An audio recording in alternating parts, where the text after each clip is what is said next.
ब्रह्मसूत्र। ब्रह्मसूत्र ग्रंथ में page number 319 page पर ऊपर से द्वितीय पंक्ति है जो कि सूत्र है। तो सूत्र का उच्चारण कर लेते हैं। शब्द इति चेन्नातः प्रभवात् प्रत्यक्षानुमानाभ्याम्। शब्द इति चेन्नातः प्रभवात् प्रत्यक्षानुमानाभ्याम्। ठीक। तो यह प्रथम अध्याय तृतीय पाद और तृतीय पाद का यह 28 नंबर का सूत्र है।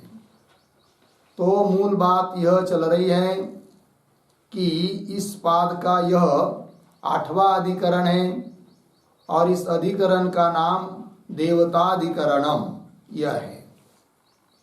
और इस अधिकरण का विचार विषय वाक्य है तत् यो यो देवानां प्रत्यबुध्यत स एव तद अभवत इत्यादि। तो देवताओं का भी ब्रह्म विद्या में अधिकार है, इस बात का निर्णय करने के लिए इस अधिकरण की प्रवृत्ति हुई है। तब पूर्व पक्ष ने कहा था कि देवताओं का ब्रह्म विद्या में अधिकार नहीं है क्योंकि उनमें शास्त्र में अधिकार होने के लिए जो कारण चाहिए वो उनमें नहीं है। किंतु सिद्धांतियों ने पूर्व पक्षी का खंडन करते हुए इस बात को बता दिया कि शास्त्र में अधिकार होने के लिए जिन कारणों की आवश्यकता होती है वे सभी कारण देवताओं में भी हैं। अतः देवता भी ब्रह्म विद्या के अधिकारी, शास्त्र के अधिकारी हैं।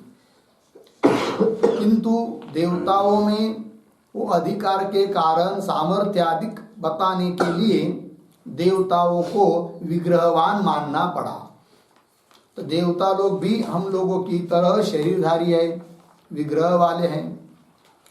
तब पुनः पूर्व पक्षी ने कहा कि यदि देवता लोग विग्रहवान है तो कर्म में विरोध होगा। किंतु सिद्धांतियों ने कहा कि विग्रहवान देवता होने पर भी अपने सामर्थ्य से वे देवता लोग अनेक रूप धारण कर लेते हैं, अतः यज्ञादि कर्म के अंग भाव बन जाते हैं।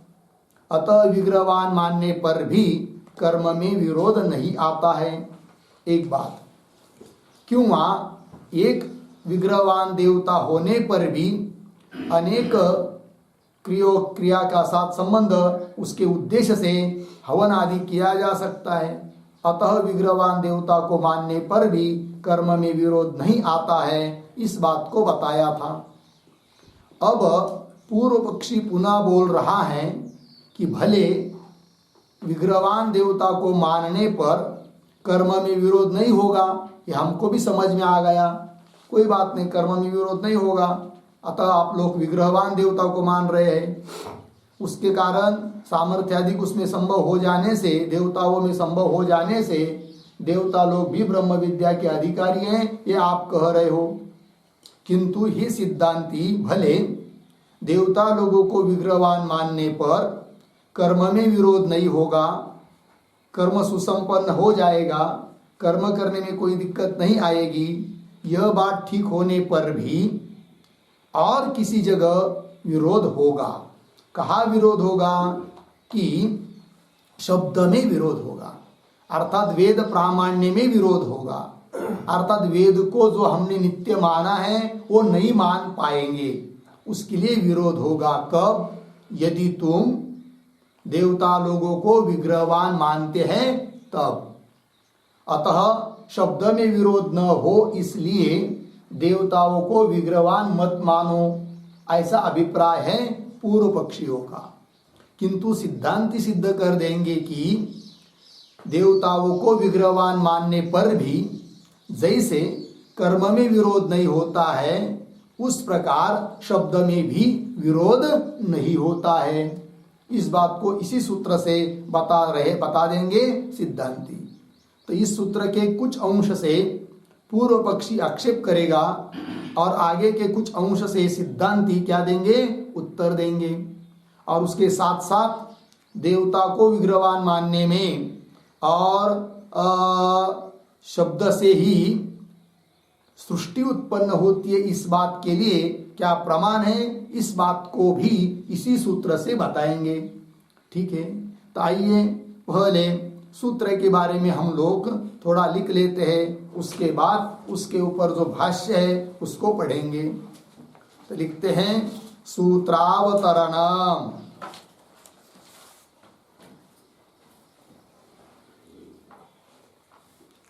सूत्रावतरणम बराबर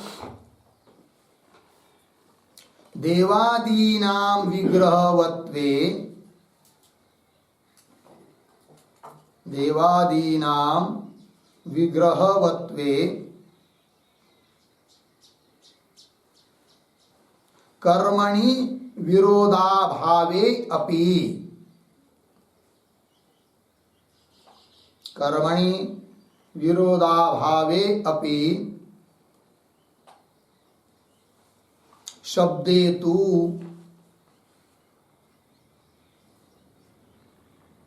शब्दे तु बराबर शब्दस्य नित्यत्व सिद्धौ, शब्दस्य नित्यत्व सिद्धौ तु विरोधः स्यात् एव।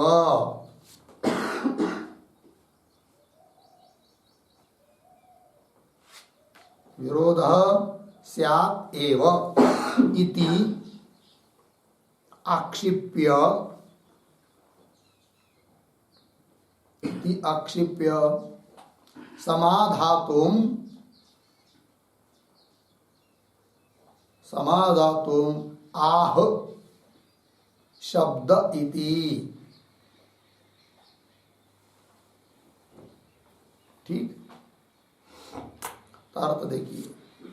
तो देवादीनाम विग्रहवत्वे, देवता लोगों को विग्रहवान मानने पर कर्मणि विरोधाभावे भी, कर्म में कोई विरोध नहीं आएगा, विरोध का अभाव ऐसा होने पर भी शब्देतु, शब्द में जो प्रामाण्य है अर्थात शब्द का जो नित्यत्व है उसके सिद्धि में तो विरोध होगा इति, ऐसा आक्षेप करेगा पूर्व पक्षी। फिर उस आक्षेप का समाधान भी देना है, तो आक्षेप पूर्वक समाधान देने के लिए इस सूत्र की प्रवृत्ति हुई है। तो फिर नीचे लिखते हैं सूत्रम, तो सूत्र को लिख लेंगे। शब्द इति चेन्नातः प्रभवात् प्रत्यक्षानुमानाभ्याम 1-3-28 पदच्छेद शब्दे इति चेत न, शब्दे इति चेत न, अतः प्रभवात् प्रत्यक्षानुमानाभ्याम।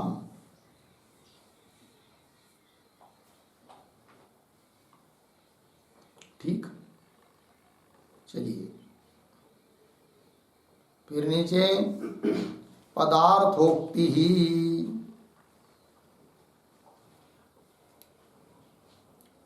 प्रतीक है शब्दे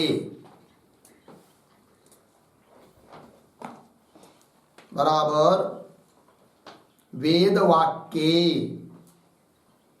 विरोधः भवति,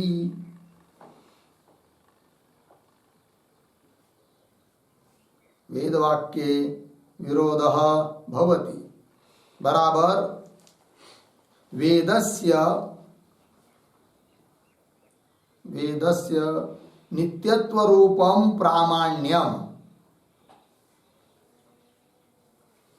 नित्यत्व रूपं प्रामाण्यम न संभवति इत्यर्थः। प्रामाण्यम न संभवति इत्यर्थः, पूर्ण विराम। तथा ही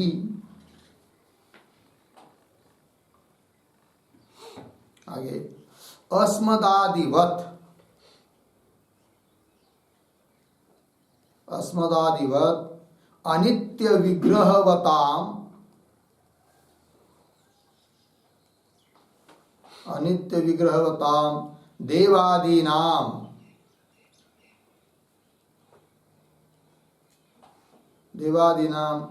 नित्य वेदार्थत्व अभ्युपगमे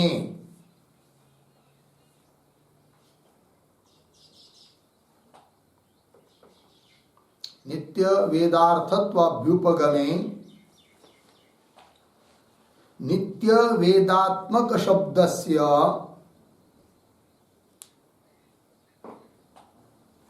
नित्य वेदात्मक शब्दस्य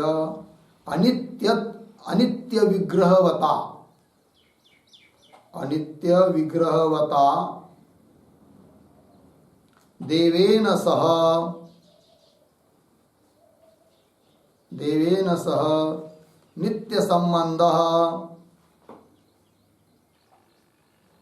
नित्य संबंधः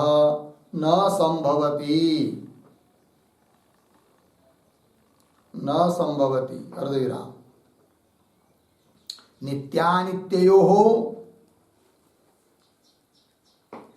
नित्यानित्योः संबंधे विरोधः विद्यते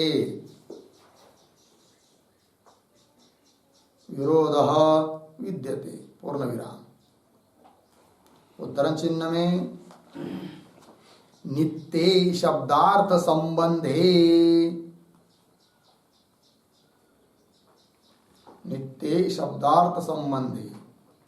उद्धरण चिन्ह बंद इत्यादिना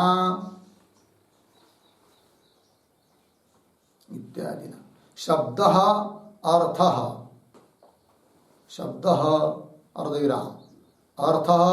अर्धविराम तत्संबंधः च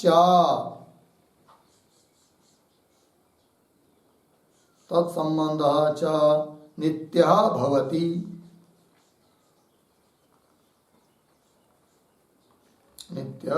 अर्धविराम इति अभ्युपेत्य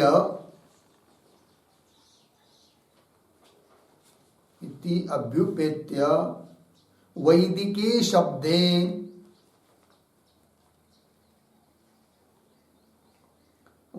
शब्दे प्रामाण्यं स्थितम् अस्ति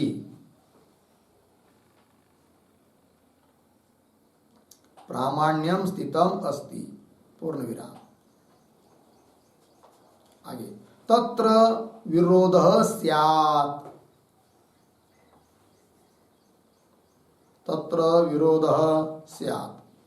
पूर्ण विराम। आगे प्रतीक इति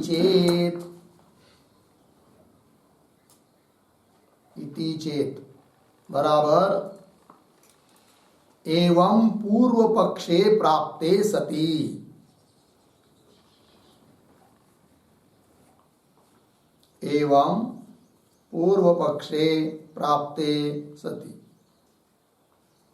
फिर आगे प्रतीक न बराबर वैदिके शब्दे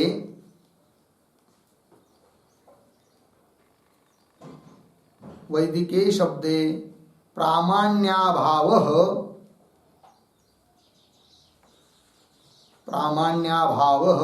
न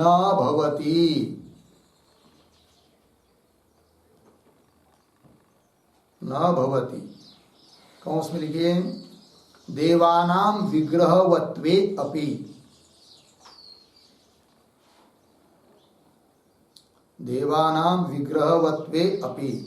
पूर्ण विराम कौंस बांध पूर्ण विराम। आगे कौंस में कुतः प्रश्न चिन्ह आगे की तरफ बांध देकर कौंस बंद कुतः। फिर आगे प्रतीक है अतः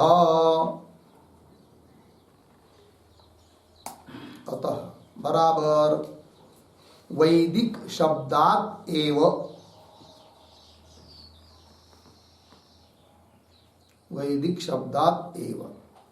आगे प्रतीक प्रभवात बराबर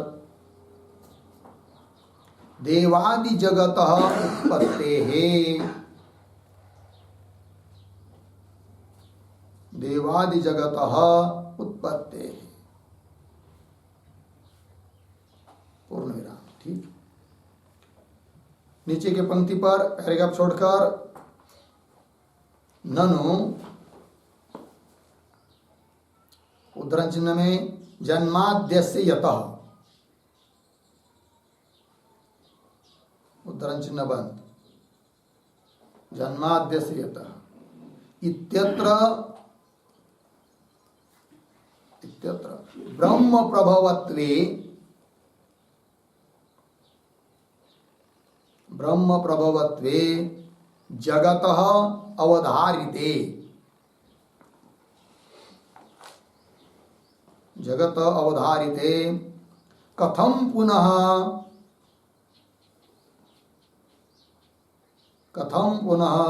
शब्द प्रभवत्वम उच्यते।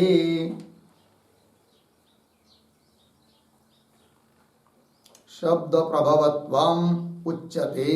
पूर्ण विराम। किंच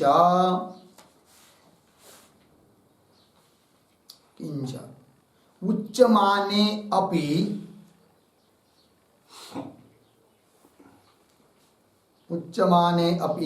शब्द प्रभवत्वे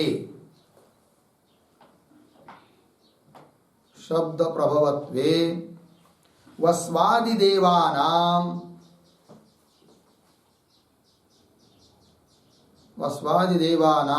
उत्पत्तिमत्वेन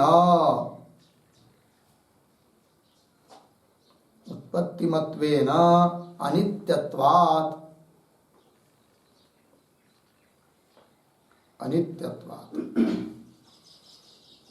तद्वाचक वस्वादि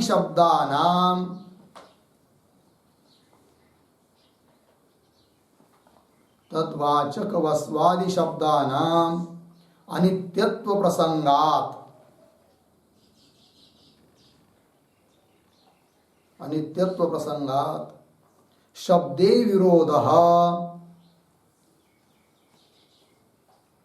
शब्दे विरोधः तदवस्थः एव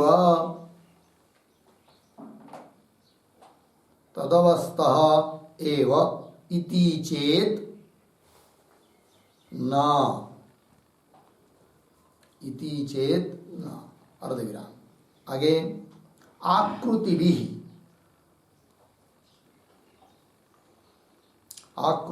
कौंस में लिखिए जातिभिः, कौंस बंद, जातिभिः। आगे कौंस बंद, आगे सह शब्दानां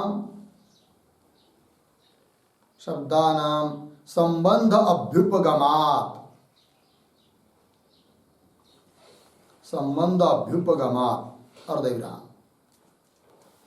व्यक्तीनां आनन्त्यात्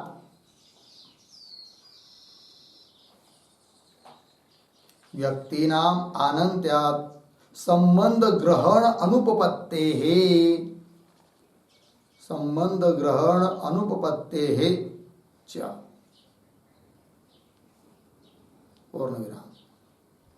आगे गवादि व्यक्तीनां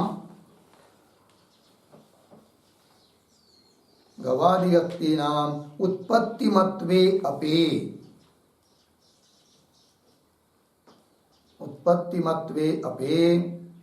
तद आकृतीनां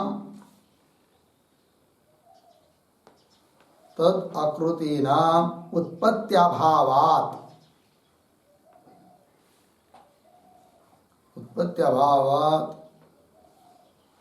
तैः सह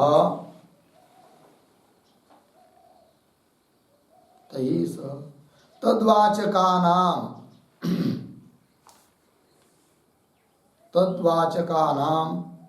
नित्य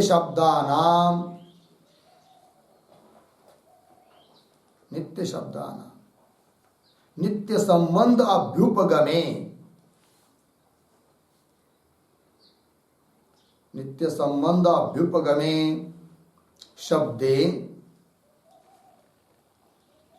शब्दे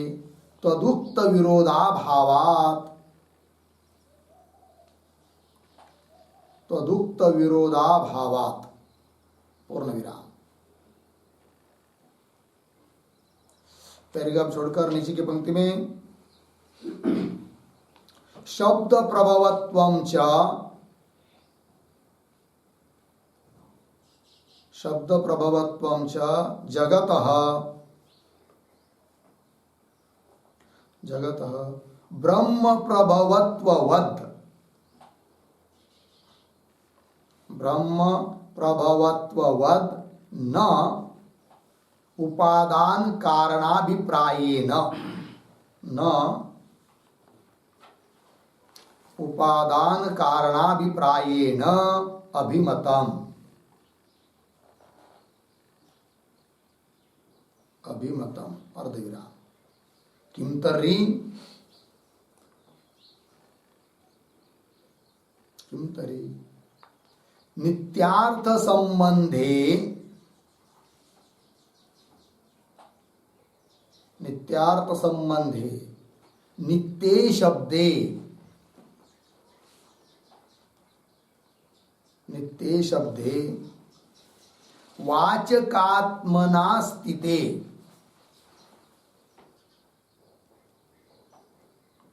वाचकात्मना स्थिते शब्द व्यवहार योग्य, शब्द व्यवहार योग्य अर्थ व्यक्ति निष्पत्ति, शब्द व्यवहार योग्य अर्थ व्यक्ति निष्पत्ति भवति, भवति पूर्ण विराम। इति अभिप्रायेण,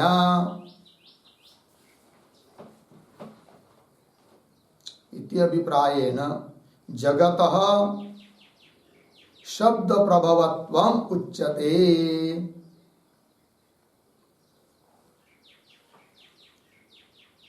जगतः शब्द प्रभवत्वम् उच्यते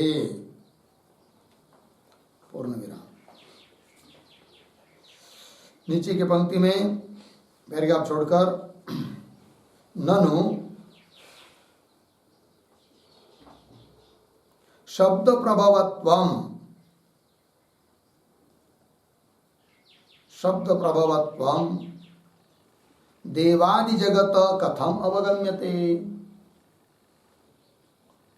देवादि जगतः कथम अवगम्यते प्रश्न चिन्ह। फिर आगे प्रतीक प्रत्यक्षानुमानाभ्याम, प्रत्यक्षानुमानाभ्याम बराबर प्रत्यक्षम बराबर श्रुति, श्रुति अर्धविराम। स्वप्रामाण्यम प्रति, स्वप्रामाण्यम प्रति अनपेक्षत्वात्, अनपेक्षत्वात् पूर्ण विराम। आगे अनुमानम बराबर स्मृति, स्मृति अर्धविराम। स्वप्रामाण्यम प्रति, स्वप्रामाण्यम प्रति सापेक्षत्वात्, सापेक्षत्वात् पूर्ण विराम। उद्धरण चिन्ह में एत इति वै, एत इति वै प्रजापतिर्देवान्, प्रजापतिर्देवान् असृजत, उद्धरण चिन्ह बंद, इत्यादि श्रुति, इत्यादि श्रुति पूर्ण विराम। आगे उद्धरण चिन्ह में वेद शब्देभ्यः,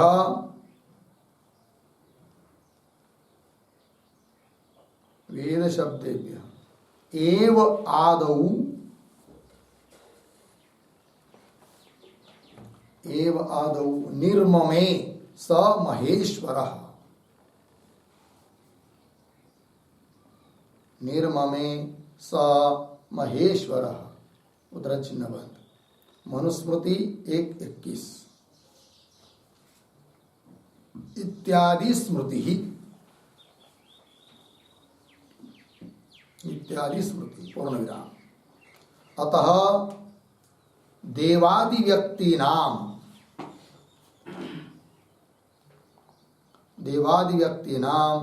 शब्द प्रभवत्वस्य संभवात्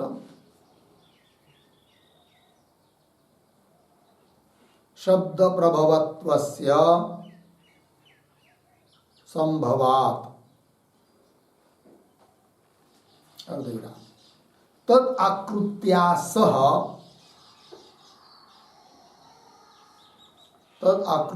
सह संबंधस्य नित्यत्वात्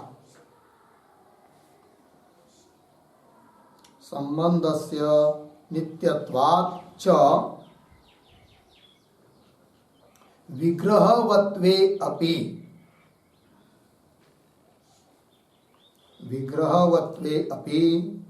देवादीनां न शब्दे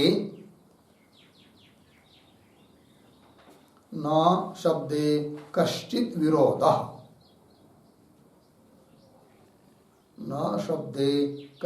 विरोधः इति सिद्धम्। हो गया। चलिए भाई थोड़ा समझ लेते अर्थ को। तो पदार्थोक्ति में बताया कि शब्दे मतलब वेद वाक्य। तो पूर्व पक्षी कहता है कि देवता लोगों को विग्रहवान मानने पर आपने ऊपर कहा उसके अनुसार भले कर्म में विरोध नहीं होगा विग्रहवान मानने पर भी, किंतु देवता लोगों को विग्रहवान मानेंगे तो शब्द में विरोध होगा। ये कह रहा है कौन? पूर्व पक्षी। तो शब्दे अर्थात वेद वाक्ये विरोध भवति। वेद प्रामाण्य में विरोध होगा। क्या वेद प्रामाण्य में विरोध होगा? तो वही उसका अर्थ कर रहा। और वेदस्य नित्यत्व रूपम प्रामाण्यम। वेद नित्य है और नित्य ऐसे जो वेद अर्थात वेद का जो नित्यत्व रूप प्रामाण्य है वो संभव नहीं हो पाएगा। कब? जब देवता लोगों को विग्रहवान मानेंगे तब। अब देवता लोगों को विग्रहवान मानना और वेद प्रामाण्य में विरोध आना क्या संबंध है? कैसा होगा ये? तो बताना पड़ेगा ना पूर्व पक्षी को। तब पूर्व पक्षी इसी बात को स्पष्ट कर रहा है तथा ही करके, जो आपको लिख के दिया। क्या? कि देवता लोगों को विग्रहवान मानने पर वेद के नित्यत्वरूप प्रामाण्य में कैसा विरोध आता है, इस बात को स्पष्ट कर रहा है कौन? पूर्व पक्षी। और यदि विरोध आएगा तो देवता लोगों को विग्रहवान मानना उचित नहीं है। विग्रहवान मत मानो, ठीक है, ऐसा कहना चाहता है पूर्व पक्षी। और देवता लोग विग्रहवान नहीं सिद्ध हो पाए तो देवतादिकों में सामर्थ्यादिक संभव नहीं हो पाएगा। और सामर्थ्यादिक का देवता लोगों में अभाव हो जाएगा तो देवता लोगों का ब्रह्म विद्या में अधिकार सिद्ध नहीं हो पाएगा। यह अभिप्राय है पूर्व पक्षी का। अब वो पहले इस बात को दिखा रहा है कि वेद शब्द में, वैदिक शब्द में कैसा विरोध आता है देवता लोगों को विग्रहवान मानने पर। तो वही दे रहे आगे तथा ही करके पंक्ति देखिए। अस्मदादिवत अनित्य विग्रहवताम देवादीनाम। अस्मदादिवत मतलब हम लोगों का शरीर जैसा अनित्य है। विग्रह हम लोगों का शरीर अनित्य उत्पन्न होता है, नष्ट होता है। उस प्रकार देवता लोगों का भी विग्रह मानेंगे तो उनका विग्रह अर्थात वो देवता लोग भी अनित्य हो जाएंगे, ये कह रहा है। तो बोलेंगे होने दो अनित्य, तो क्या दिक्कत? तो बड़ी दिक्कत आएगी, क्योंकि वेद के शब्द, वैदिक शब्द, वैसे तो सभी शब्द नित्य मानते हैं मीमांसक लोग, तो वेद के शब्द भी नित्य हैं, और नित्य शब्दों का नित्य अर्थ के साथ जो संबंध वो भी नित्य होता है।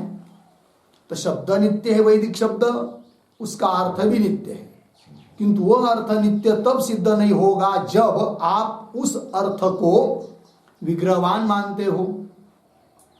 तो विग्रहवान मानोगे तो अनित्य हो जाएगा अर्थ, और वैदिक शब्द नित्य, तो नित्य ऐसे वैदिक शब्दों का अनित्य ऐसा जो इंद्रादिक देवताओं का विग्रह उसके साथ नित्य संबंध नहीं बन पाएगा, और संबंध नित्य नहीं बन पाएगा तो शब्द में भी अनित्यत्व आने लग जाएगा, और शब्द में अनित्य होना इसका मतलब शब्द में विरोध होना, शब्द प्रामाण्य में विरोध होना है।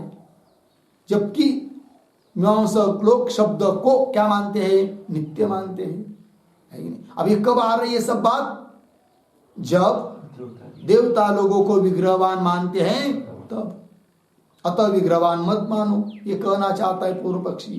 तो पंक्ति देखिए, तथा ही अस्मदादिवत अनित्य विग्रहवताम देवादीनाम, अनित्य से विग्रह वाले जोश, विग्रह मतलब शरीर, विग्रह वाले शरीर वाले जो देवता लोग हैं, देवादीनाम नित्य वेदार्थत्वाभ्युपगमी, नित्य ऐसा जो वेद, उस वेद मतलब वेद के शब्द, और उस वेद के शब्द जो कि नित्य है, और उन नित्य ऐसे वेद के शब्दों का अर्थ यदि अनित्य ऐसा जो इंद्रादिक का शरीर हो जाएगा, तो एक हुआ नित्य, कौन? शब्द, और उसका अर्थ क्या हो जाएगा? अनित्य, क्योंकि विग्रहवान माना आपने। तब उस शब्द का और अर्थ का जो संबंध है वो भी अनित्य ही हो जाएगा, तो नित्यत्व सिद्ध नहीं होगा। अतः शब्द में भी नित्यत्व सिद्ध नहीं होगा। शब्द में नित्यत्व तब सिद्ध होता है जब शब्द और अर्थ का संबंध नित्य सिद्ध होता है, और शब्द और अर्थ का संबंध नित्य तब सिद्ध होगा जब देवतादिका का विग्रह नहीं मानेंगे, तब वो अर्थ भी नित्य रहेगा, शब्द भी नित्य रहेंगे, और उनका संबंध भी नित्य रहेगा। तो वेद के शब्दों में नित्यत्व रूप प्रामाण्य आ जाएगा। और ऐसा न मानकर देवता लोगों को विग्रहवान मानेंगे तो शब्द हुई नित्य हमारी दृष्टि से, और अर्थ हुआ अनित्य, और शब्द नित्य अर्थ अनित्य है, और दोनों का संबंध फिर नित्य नहीं हो पाएगा ना, और दोनों का संबंध नित्य नहीं हो पाएगा अर्थात शब्द में भी नित्यत्व नहीं हो पाएगा। तो ये विरोध आएगा, विग्रहवान देवताओं को मानोगे तब। ऐसा बोल रहा है कौन? पूर्व पक्षी। पंक्ति को देखते जाइए, तथा ही अस्मदादिवत अनित्य विग्रहवताम देवादीनाम नित्य वेदार्थत्व, नित्य ऐसा जो वेद के शब्द, उसका अर्थ कौन? अनित्य विग्रहवान देवता, ऐसा मानेंगे तब अभ्युपगमे, स्वीकार करने पर, नित्य वेदात्मक शब्दस्य अनित्य विग्रहवता देवेन सह, नित्य जो वेदात्मक शब्द जो नित्य है उनका अनित्य ऐसे विग्रहवान देवताओं के साथ नित्य संबंध न संभवती, संबंध नित्य नहीं हो पाएगा। क्यों? नित्य अनित्यो हो संबंधे विरोध विद्यते, है कि नहीं? एक वस्तु नित्य है, एक वस्तु अनित्य है, तो संबंध कैसा नित्य होगा? दोनों का विरोध होता है। ठीक, नित्य अनित्यो संबंधे, नित्य अनित्य दोनों पदार्थों का संबंध मानने में विरोध होता है, विरोध विद्यते। और कहा भी है क्या? नित्य शब्दार्थ संबंधे, शब्द अर्थ संबंध ये सब नित्य है, ये कहा है।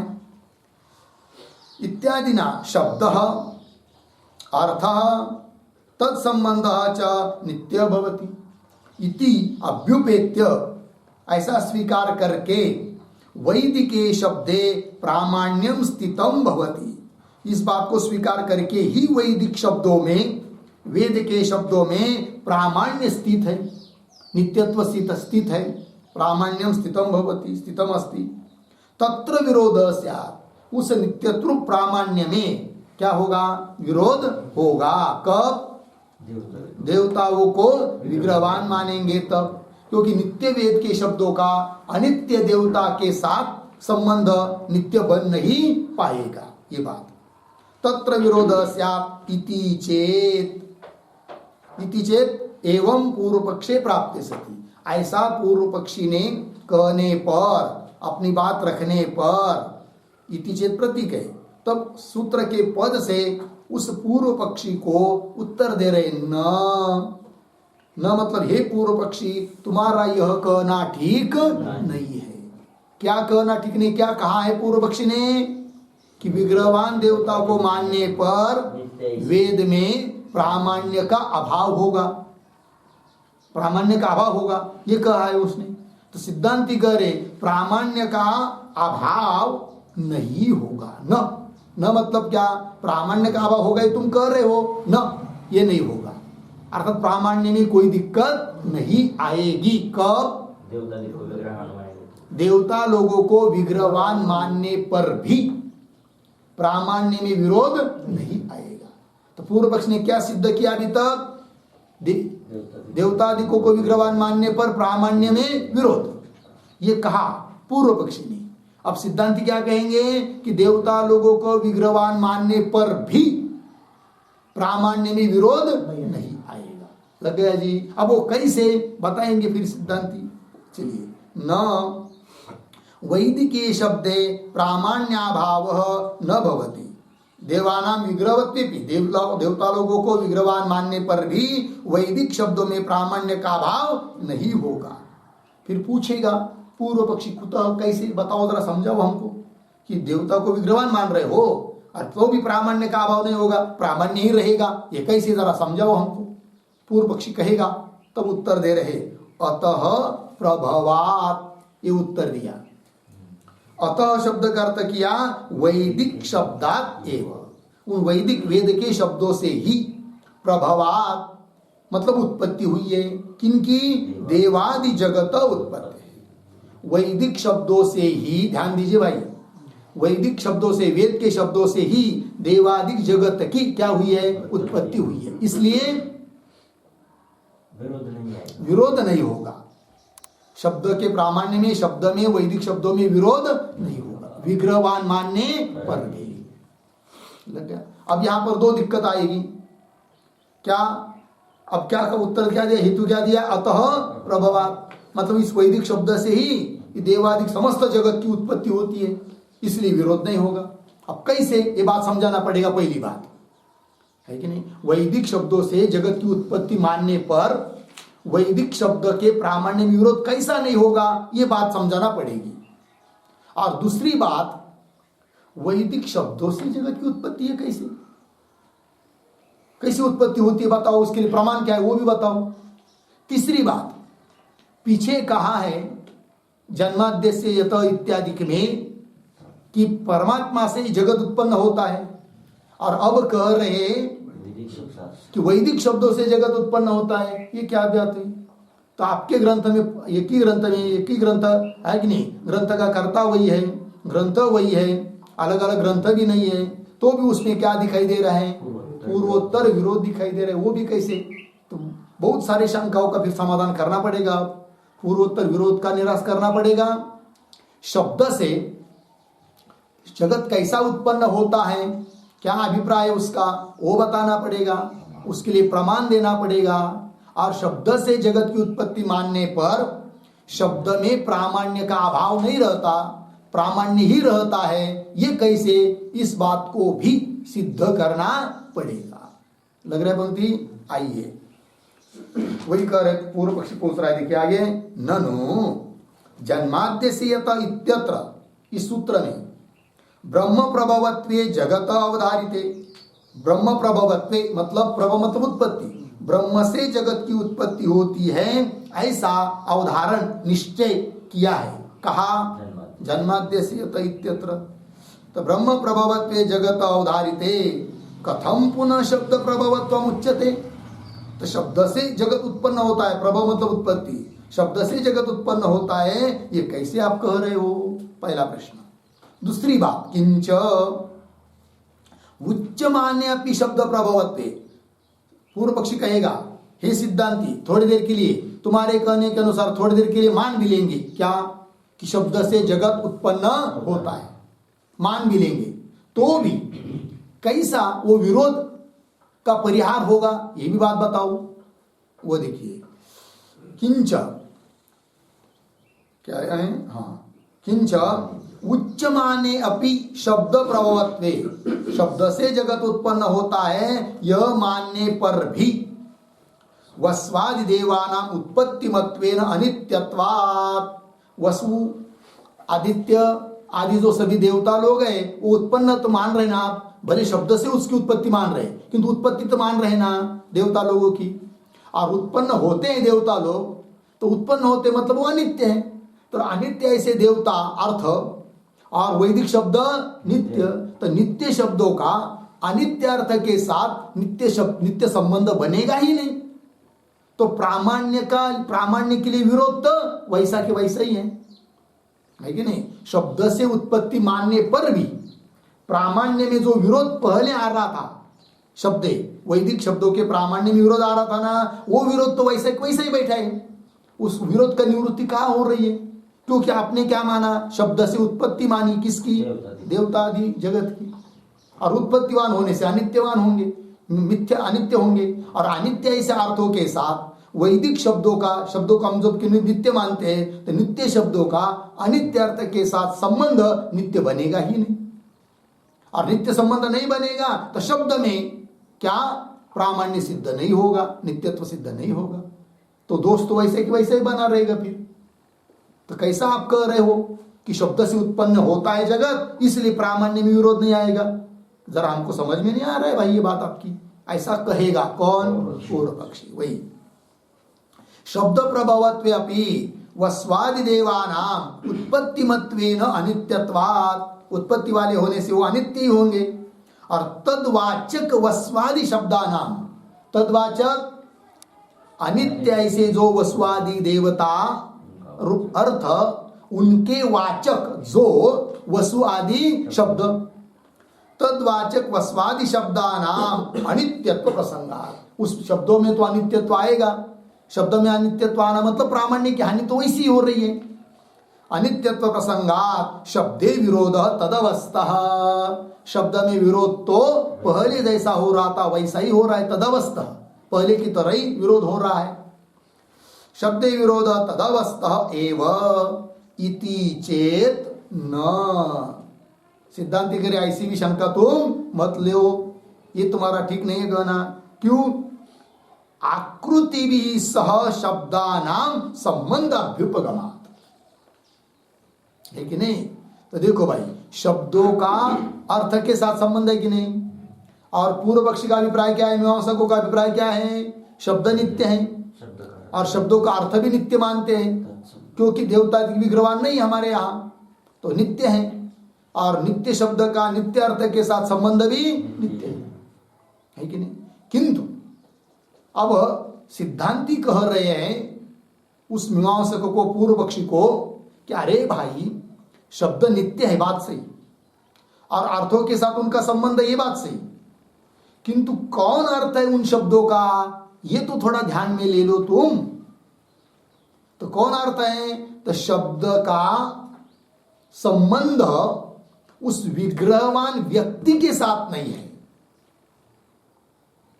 अपितु जाति के साथ है। अर्थात शब्द की शक्ति, शब्द का अर्थ व्यक्ति नहीं है, जाति है, जाति में शक्ति है। और मीमांसकों ने भी शब्द का अर्थ, शब्द की शक्ति जाति में मानी है। फिर यदि उन्होंने जाति में शक्ति मानी ही है तो क्यों ऐसी शंका उपस्थित हो रही फिर पूर्व मीमांसकों को कि वस्वादि शब्द नित्य है और विग्रहवान वस्वादि को मानेंगे, देवता को मानेंगे, इंद्रादि को, उनके अर्थ को नित्य मान नहीं सकते क्योंकि वो आप विग्रहवान मान रहे हैं। किंतु अरे भाई, तुमने भी, मीमांसक ने भी शब्द कि शक्ति तो व्यक्ति में, विग्रहवान मान चाहे कैसा माने, व्यक्ति में मानी ही नहीं, जाति में ही तो मानी है। तब जाति के जात, और जाति तो नित्य होती है, अतः जाति के साथ जाति अर्थ होने के कारण, शब्दों का अर्थ जाति होने के कारण जाति तो नित्य है, अतः नित्य अर्थ के साथ नित्य शब्द का संबंध नित्य तो हो ही जा रहा है। किंतु पूर्व मीमांसकों को यह क्यों लगा कि विग्रहवान मानने पर अर्थ तो अनित्य हो रहा है और शब्द तो नित्य है? इसलिए कि जाति मानने में कुछ बाधक होते हैं, सब जगह जाति मान नहीं सकते। उस श्लोक आपको लिखा देंगे बाद में, व्यक्तिरभेदस्तुल्यत्वं संकरोत्थान अवस्थिति रूपहानि संबंध जाति बाधक संग्रह। तो जैसे नैयायिकों ने भी आकाश में आकाशत्व जाति मानी नहीं है, क्योंकि वहां पर जाति मानने के लिए बाधक है व्यक्ति है अभेद। वो क्या होता है व्यक्ति अभेद? स्वाश्रय व्यक्ति का अभेद। तो आकाश एक है, अर्थात एक ही चीज जब रहती है तब उसमें जाति मानी नहीं जाती है। अतः इंद्र तो एक है, वसुआदि देवता एक है कि नहीं, तो उसमें जाति नहीं मान पाएंगे। और जिस समय जाति नहीं सिद्ध होती है तब वहां पर उन शब्दों का अर्थ तो व्यक्ति ही मानना पड़ता है। फिर इंद्र, वसु आदि जो शब्द है उनका अर्थ जाति तो मान नहीं पाएंगे, मीमांसक सोचेगा, क्योंकि वहां पर जाति मानने में बाधक है। तब इंद्र शब्द का अर्थ इंद्र आकारवान इंद्र व्यक्ति को ही मानना पड़ेगा, वसु शब्द का अर्थ वसु ही मानना पड़ेगा। वसु नाम का जो विग्रहवान मान रहे हो आप, हमारे यहाँ तो विग्रहवान नहीं, लेकिन तुम मान रहे ना, तो विग्रहवान मानना पड़ेगा। और विग्रहवान जो है इंद्र, वसु आदि, वो तो अनित्य है, क्योंकि विग्रह अनित्य तो अनित्य हो जाएगा।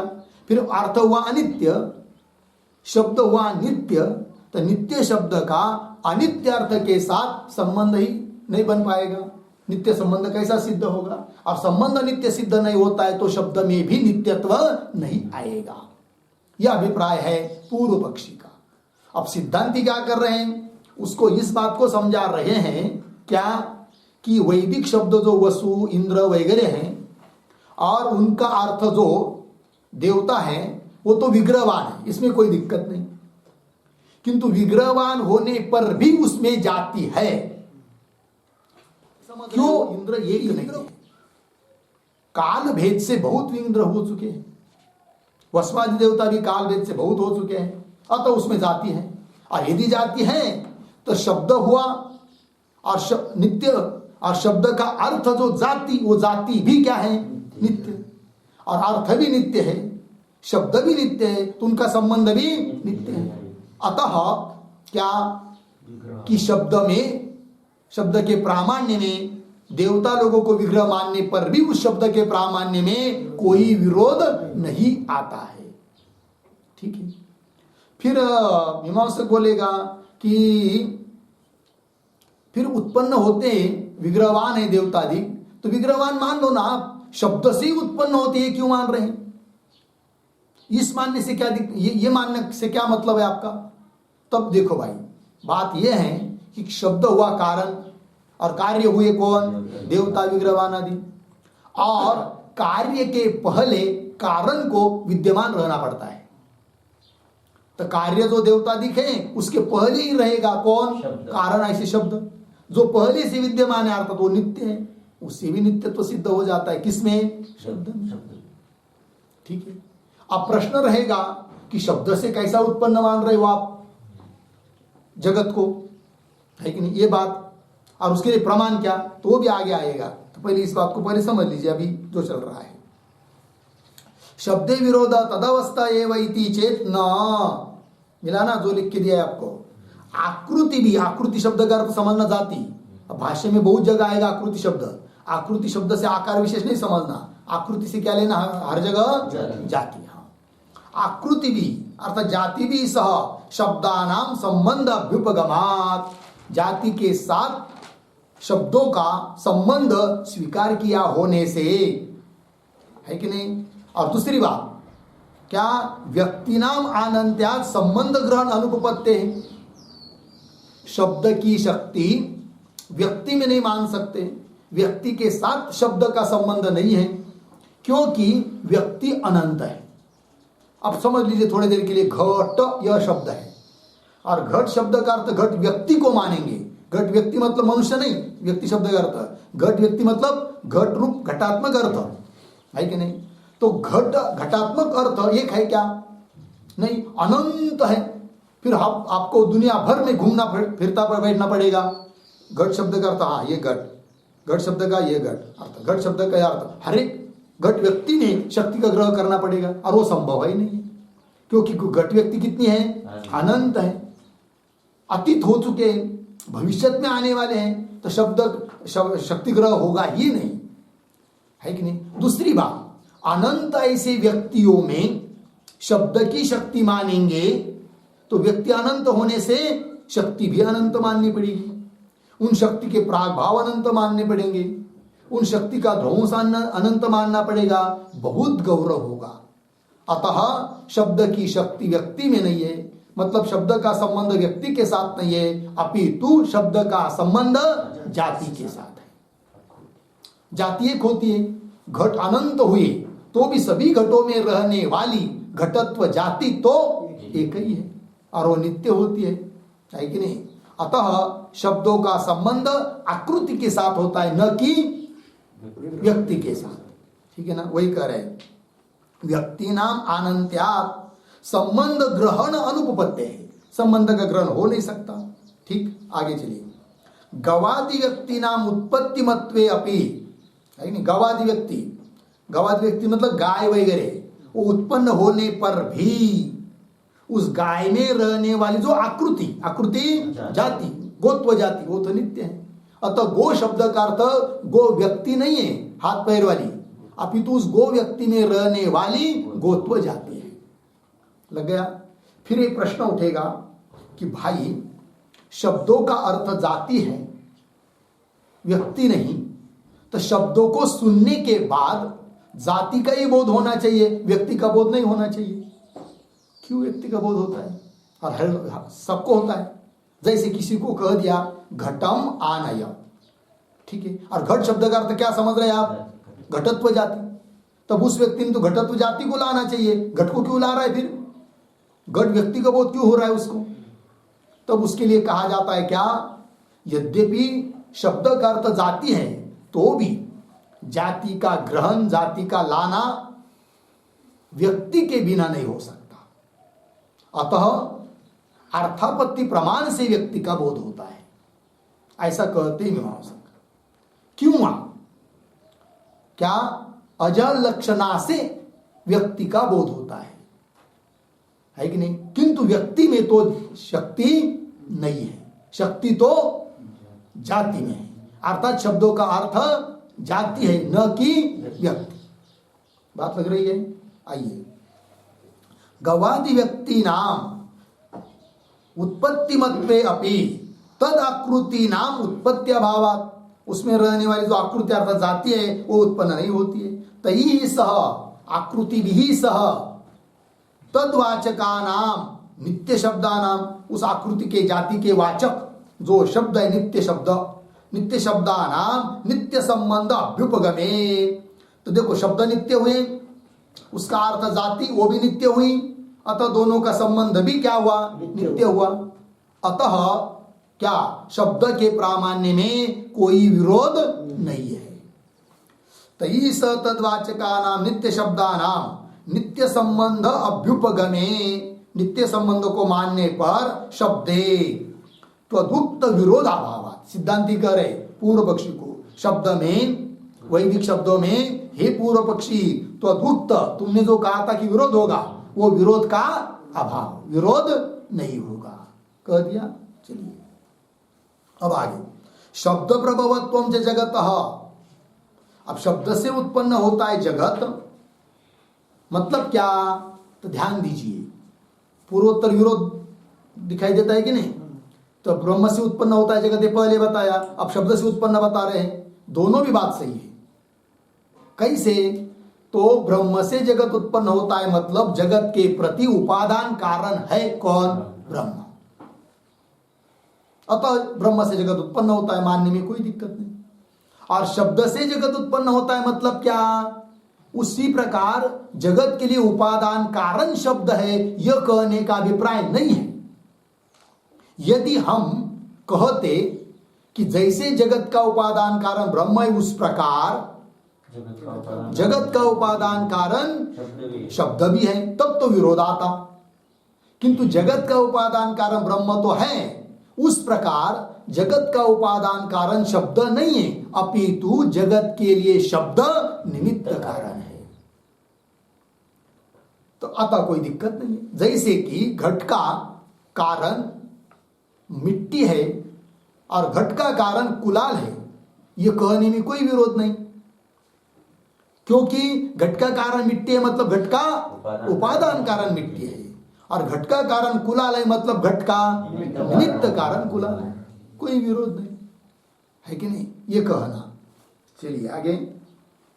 शब्द प्रभवत्वम च जगत, शब्द से उत्पन्न होता है जगत, इसका मतलब ब्रह्म प्रभवत्ववत्, ब्रह्म से जगत उत्पन्न होता है उसकी तरह, न उपादान कारणाभिप्रायेण, उपादान कारण जगत का शब्द है इस अभिप्राय से वो कहा नहीं है। न उपादान कारणाभिप्रायेण अभिमतम कथितम किम तर्हि, फिर किस अभिप्राय से कहा है कि जगत के कारण शब्द है, शब्द से जगत उत्पन्न होता है, ये किस अभिप्राय से कहा है बताओ जरा हमको। तब कह रहे किम तर्हि, तो नित्यार्थ संबंधे नित्य शब्दे वाचकात्मना स्थिते शब्द व्यवहार योग्य अर्थ व्यक्ति निष्पत्ति ही भवति इति अभिप्रायेण जगत शब्द प्रभवत्वम उच्यते।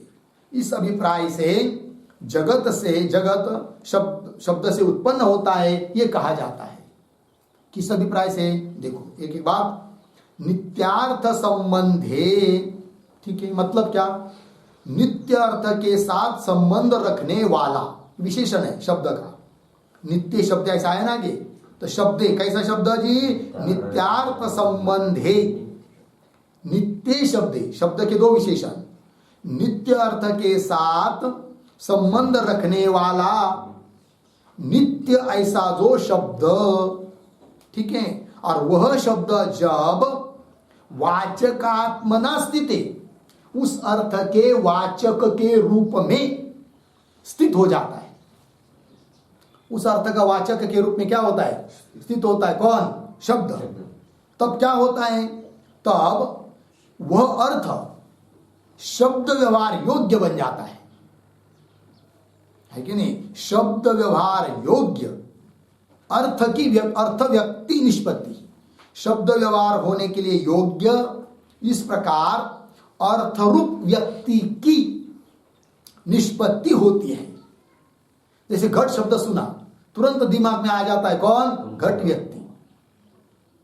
क्यों, तो शब्द हुआ घट, वो कि नित्य है, और कैसा है पुनः, नित्य अर्थ के साथ संबंध रखने वाला ऐसा जो नित्य शब्द घट, वह घट शब्द जब वाचक के रूप में स्थित है, किसके वाचक के रूप में स्थित है, किसका वाचक है, वो घटत्व जाति का, क्योंकि वाच्य कौन मानी, घटत्व जाति, तो है कि नहीं, तो घटत्व जाति वो हुई वाच्य अर्थ, और उसका वाचक के रूप में स्थित हुआ कौन, घट शब्द। और घट शब्द जब वाचक के रूप में स्थित हो जाता है तब होता क्या है, तो उसका जो अर्थ है वह शब्द व्यवहार करने योग्य बन जाता है। तो शब्द व्यवहार योग्य ऐसा जो अर्थ, घटत्व अर्थ, उस घटत्व रूप अर्थ व्यक्ति की निष्पत्ति होती है कि नहीं, उसका स्मरण होता है, याद आ जाती है। इस दृष्टि से उत्पत्ति मानी है, शब्द से जगत की उत्पत्ति मानी है।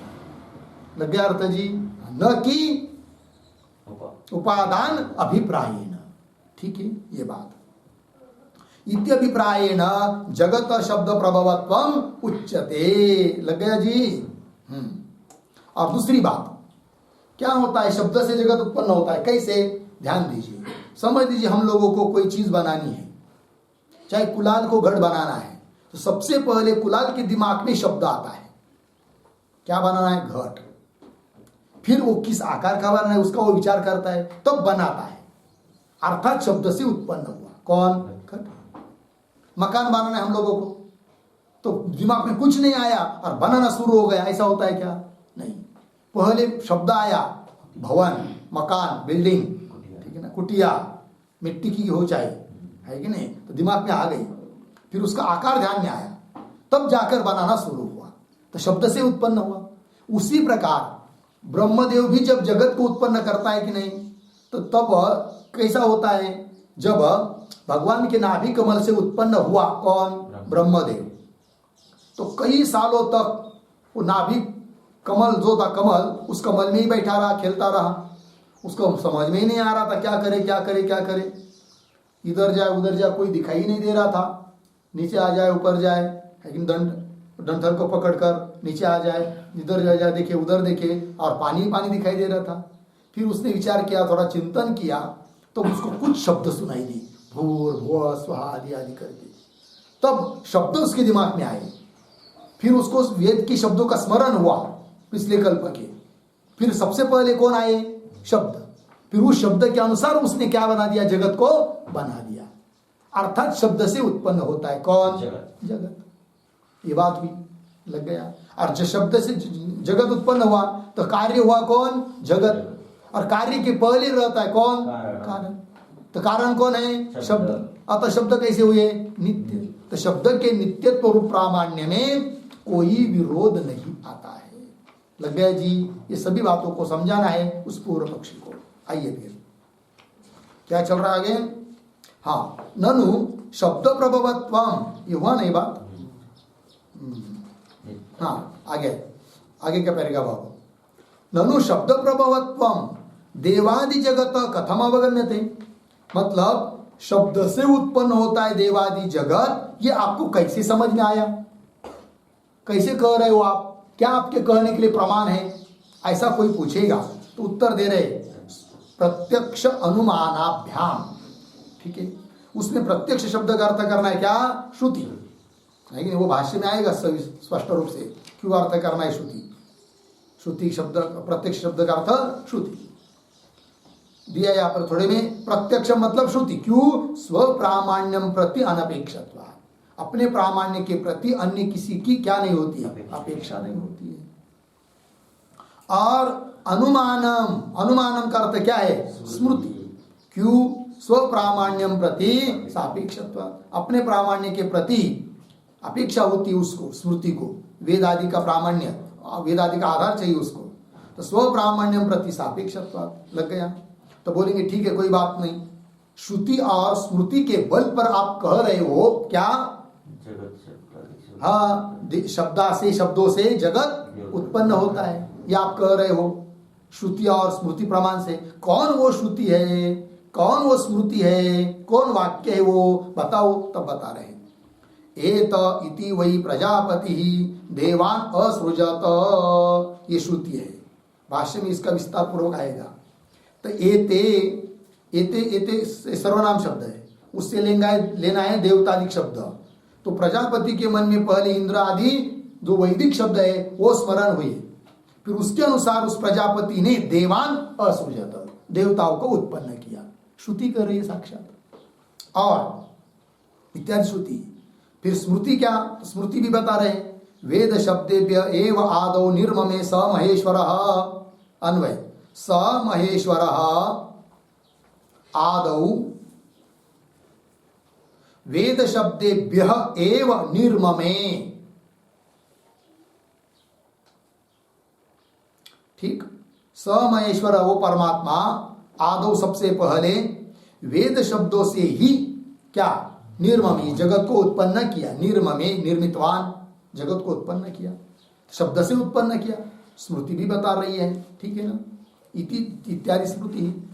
अतः देवादि व्यक्ति नाम शब्द प्रभवत्व से संभवात, इससे क्या सिद्ध हुआ कि देवादि व्यक्ति शब्द से उत्पन्न होती है, शब्द प्रभवत्व से संभवात। और तद आकृत्य सह, उस देवता के विग्रह में रहने वाली जो आकृति जाति, तद आकृत्य सह संबंध से नित्यत्व, शब्द का संबंध आकृति के साथ है। अतः शब्द नित्य, आकृति नित्य, संबंध भी नित्य। संबंध से नित्यत्वाच्च विग्रहवत्वे अपि देवादीनाम, देवादीनाम विग्रहवत्व्यापि, देवादिक विग्रहवान होने पर भी न शब्दे कश्चित विरोध, शब्दे कश्चित विरोध न, शब्द के प्रामाण्य में, शब्दों को नित्य सिद्ध करने में कोई विरोध होता नहीं है। लग गया? ये बात हो गई भाई। तो चलिए फिर आगे। तो ये हुआ इस सूत्र का अर्थ। अब थोड़ा भाष्य में चलते हैं। तो भाष्य देखिए, मा नाम विग्रहवत्वे देवादीनाम अभ्युपगम्य माने कर्मणि कश्चिद विरोध प्रसंजी। मिल गया? शब्दे तु विरोध प्रसज्जेत। ठीक। अब थोड़ा शब्दों का अन्वय करते हैं। अन्वय के पहले जो आरंभ हुआ है कि नहीं, मा नाम, उसके ऊपर लिखिए आक्षेप।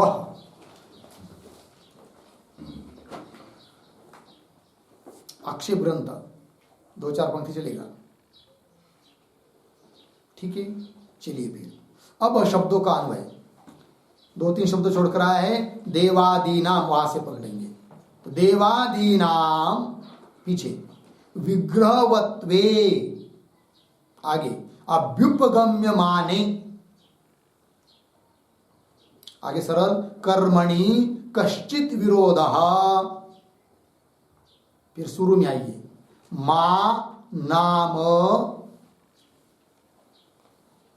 प्रसंजी। आगे, तू शब्दे विरोध प्रसज्जेत। तू शब्दे विरोध प्रसज्जेत। ठीक। देखिए भाई अर्थ। तो देवादीनाम विग्रहवत्वे अभ्युपगम्य माने, देवता लोगों को विग्रहवान मानने पर भी कर्मणि कश्चित विरोध, मा नाम प्रसंजी, कर्म में कोई विरोध प्रसक्त नहीं हो रहा है। कोई बात नहीं, मान लेते हम, नहीं हो रहा है विरोध। तू परंतु शब्दे विरोध प्रसज्जेत, किंतु शब्द में विरोध होगा। कौन कह रहा है? पूर्व पक्षी। तो ये जो आया ना, मा प्रसंजी, मा नाम प्रसंजी, उसका अर्थ लिखिए एक थोड़ा शब्द। मा प्रसंजी बराबर, मा प्रसंजी बराबर प्रसक्त बराबर प्राप्त, मा भूत नाम, महाभूत नाम। ठीक है ना? यह अर्थ है उसका। महाप्रसंगी मतलब प्रसक्त, मतलब प्राप्ति। कर्म में विरोध प्राप्त नहीं हो रहा है, कोई बात नहीं, नहीं हो रहा है, मान लेते हम। कर्मणि कश्चित विरोध मानाम प्रसंगी, प्रसक्त नहीं हो रहा है, किंतु तू परंतु शब्दे विरोध प्रसज्जेत, शब्द में तो विरोध होगा ही। कथाम, कैसे विरोध होगा जरा बताओ तो। पूछेंगे ना पूर्व पक्षी को, कैसे विरोध होगा बताओ। तब वो बता रहा है पूर्व पक्षी अपनी बात। ठीक है। तो क्या है? कथम, मिल गया ना पंक्ति।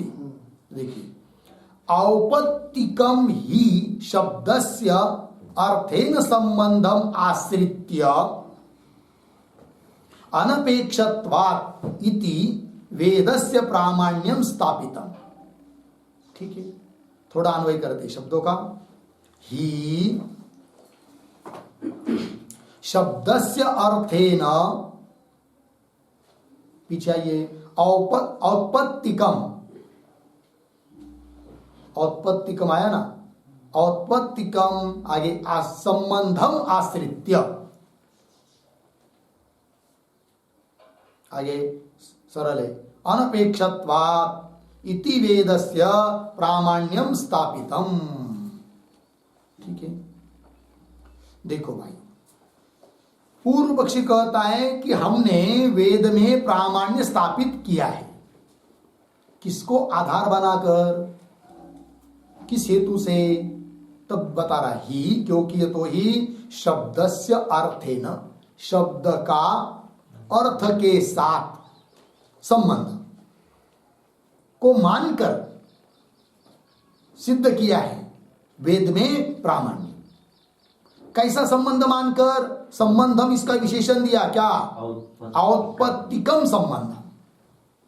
औत्पत्तिकम, इसका अर्थ लिखिए, औत्पत्तिकम बराबर स्वाभाविकम, स्वाभाविकम बराबर नित्यम बराबर अनादिकालिकम। ठीक है, स्वाभाविक चाहे नित्य कहिए चाहे अनादिकाल का कहिए, ठीक है। अब देखिए पंक्ति में, भाष्य में, ही शब्दस्य अर्थेन औत्पत्तिकम संबंधम, है कि नहीं? नित्य संबंध का आश्रय करके, आश्रित्य और अनपेक्षत्वात्, है कि नहीं? ये प्रमाण भी है। इति वेदस्य प्रामाण्यम स्थापितम, मिल गया जी। अनपेक्षत्वात् मतलब प्रमाणांतर की अपेक्षा न होने से वेद का शब्दों के साथ नित्य संबंध है। अतः अन्य प्रमाण की अपेक्षा वेद को नहीं है, और अन्य प्रमाण की अपेक्षा न रहना ही उसका प्रामाण्य है। ठीक है ना? अनपेक्षत्वात् च इति वेदस्य प्रामाण्यम स्थापितम। लगा अर्थ? अब ध्यान दीजिए थोड़ा सा, कि शब्द का अर्थ के साथ नित्य संबंध मानने पर उस वेद को अन्य प्रमाण की अपेक्षा नहीं है। इसका मतलब क्या? बोलते जाइए। क्या? कि शब्द का अर्थ के साथ नित्य संबंध मानना, तो नित्य संबंध मानने पर वेद में क्या आता है? प्रामाण्य। क्यों? अन्य प्रमाण की अपेक्षा उसको नहीं है। अर्थात वेद का, शब्द का अर्थ के साथ संबंध यदि नित्य नहीं है, अनित्य है, तब तो वेद को अन्य प्रमाण की अपेक्षा पड़ेगी। बात समझ में आ रही कि नहीं? वेद को अन्य प्रमाण की अपेक्षा कब पड़ेगी? जब शब्द का अर्थ के साथ संबंध नित्य नहीं रहेगा। नित्य रहेगा तो अन्य प्रमाण की अपेक्षा नहीं है, और संबंध नित्य नहीं रहेगा तो अन्य प्रमाण की अपेक्षा है। कैसे? वो समझ लेते। समझ लीजिए, इंद्र शब्द है, वैदिक शब्द है, और इंद्र शब्द का अर्थ इंद्र बराबर, किंतु इंद्र रूप जो अर्थ है कि नहीं, वो आपने उत्पत्तिवान माना, विग्रहवान माना, इसका मतलब नित्य नहीं माना। और जब पूर्व पक्षी कहेगा हम तो नित्य कर रहे थे, अब आप तो नित्य नहीं कर रहे उस अर्थ को, इसका मतलब अनित्य है। अनित्य है तो किसी से समझ लेना पड़ेगा पहले क्या कि यह इंद्र है करके, है कि नहीं? तब जाकर वैदिक शब्द जो इंद्र, उसका उसमें ग्रहण होगा कि ये इंद्र है। अतः इंद्र शब्द का इंद्र अर्थ समझने के लिए अन्य प्रमाण की, अन्य पुरुष के संकेत की क्या पड़ी? अपेक्षा पड़ी, जरूरत पड़ी। अर्थात अन्य प्रमाण की अपेक्षा हुई कि नहीं? और अन्य प्रमाण की अपेक्षा है तो प्रामाण्य कहाँ रहा? वेद में नहीं रहा ना। अतः वेद में प्रामाण्य सिद्ध करने के लिए क्या करना पड़ता है? शब्द का अर्थ के साथ नित्य संबंध मानना पड़ता है, और शब्द का अर्थ के साथ नित्य संबंध तब सिद्ध होता है जब अर्थ को भी नित्य मानते हैं, और अर्थ नित्य तब सिद्ध होगा जब उसको विग्रहवान नहीं मानेंगे। लगा है कि नहीं? तो वही कह रहे, पूर्व पक्षी कह रहा है कि हमने वेद में प्रामाण्य सिद्ध किया, वो किस बात को लेकर? कि शब्द का अर्थ के साथ औत्पत्तिक नित्य संबंध है, इस बात को लेकर वेद में क्या सिद्ध किया है? प्रामाण्य सिद्ध किया है। और आप तो कह रहे हैं अर्थ विग्रह वाला है, विग्रह वाला है मतलब उत्पत्ति वाला है, और उत्पत्ति वाला है मतलब नित्य संबंध सिद्ध नहीं होगा, और नित्य संबंध सिद्ध नहीं होगा तो प्रामाण्य भी नहीं आएगा। ये कहना चाहता है कौन? पूर्व पक्षी। अतः भले देवता को विग्रहवान मानने पर कर्म में विरोध नहीं होगा, किंतु शब्द में विरोध होगा, शब्द के प्रामाण्य में विरोध होगा। ये बोल रहा है कौन? पूर्व पक्षी। अतः देवता को विग्रहवान मत मानो। शाबाश। अतः देवता को विग्रहवान मत मानो, ये अभिप्राय है किसका? पूर्व पक्षी का। बात लग रही है? आइए, इदानीं तो, हाँ नहीं, पीछे का वाक्य पहले ही, शब्दस्य अर्थेन औत्पत्तिकम संबंधम, नित्य संबंध का आश्रय करके अनपेक्षत्वात्, फिर नित्य संबंध मानते हैं तो अन्य प्रमाण की अपेक्षा भी नहीं है, इति, इसको लेकर वेदस्य प्रामाण्यम स्थापितम, जैमिनिना वेदस्य प्रामाण्यम स्थापितम, वेद का प्रामाण्य निश्चित किया है। इदानीं तु, किंतु आप तो अब विग्रह देवता लोगों को क्या मान रहे? विग्रहवान। इदानीं तु विग्रहवती देवता अभ्युपगम्य माना, यद्यपि ऐश्वर्य योगा युगपत अनेक कर्म संबंधिनी हविषी भुंजित, मतलब कर्म में विरोध नहीं होगा, तथापि विग्रह योगा अस्मदादिवत जन्म मरणवती सा इति नित्यस्य शब्दस्य अर्धविराम, नित्येन अर्थेन अर्धविराम, नित्ये संबंधे प्रतीयमाने यद वैदिके शब्दे प्रामाण्यम स्थितम तस्य विरोध स्यात्, उसमें विरोध होगा, ये कह रहा है पूर्व पक्षी। ठीक है, तो इदानीं तो इत्यादि पंक्ति यहाँ से हम लोग पुनः इसका विचार करते हैं। अब थोड़ा सा ब्रेक। ठीक है। ओम पूर्णमदः पूर्णमिदं पूर्णात् पूर्णमुदच्यते पूर्णस्य पूर्णमादाय पूर्णमेवावशिष्यते। ओम शांति शांति शांति।